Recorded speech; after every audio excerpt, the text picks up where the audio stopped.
Emma's story began in a small, cozy town surrounded by rolling hills and green pastures. She was born in a quaint little hospital, where her mother, Sarah, had given birth to her after a long and difficult labor. Tragedy struck when Emma was just a toddler. Her father, John, passed away suddenly, leaving Sarah to care for Emma on her own. But John's death also left them with a mountain of debt, and Sarah was forced to sell their beloved home to pay off the creditors. With a heavy heart, Sarah and Emma moved to a new city, hoping to start fresh.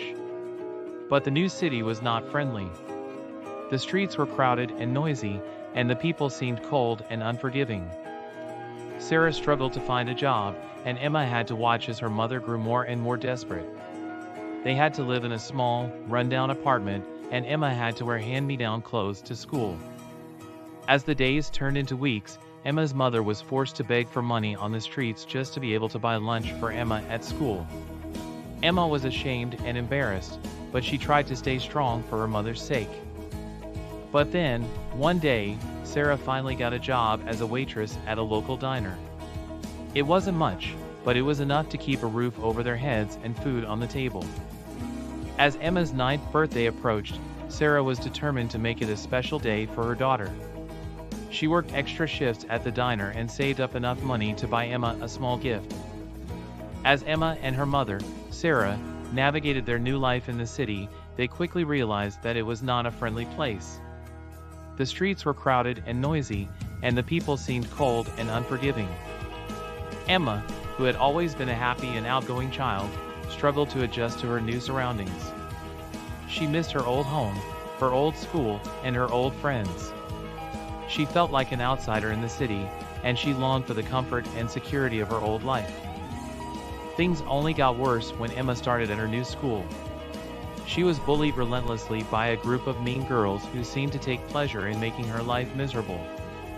They would tease her about her clothes, her hair, and her accent. They would push her around, call her names, and exclude her from games and activities. Emma tried to ignore them, but it was hard. She felt like she was all alone, and that no one cared about her or wanted to be her friend.